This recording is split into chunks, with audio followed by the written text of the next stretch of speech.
A new joint coordination centre in Istanbul has been established as part of the deal to restart Ukrainian grain exports to the world. It is set to facilitate grain exports and help feed those most affected by the war in Ukraine.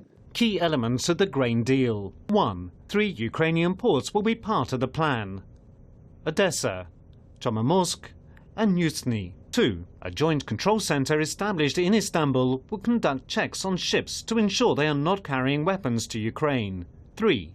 Kyiv will identify safe channels that are free of mines. Pilot boats will help commercial vessels to navigate these routes.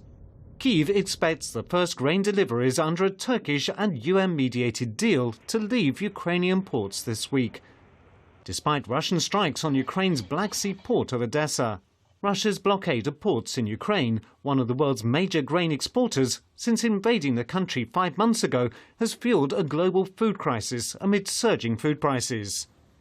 Turkey, which maintains good relations with both Kyiv and Moscow, hailed the agreement as a diplomatic breakthrough that could lead to a broader ceasefire.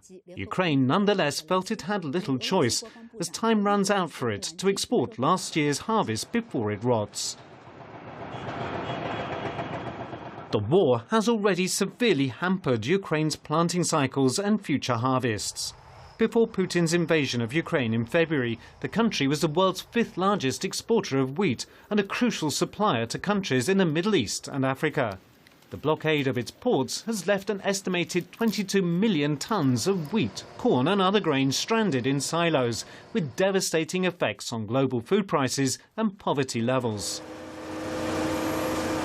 The World Food Programme has warned that the war is expected to push an additional 47 million people globally into acute hunger, with the steepest increase in starvation rates in sub-Saharan Africa.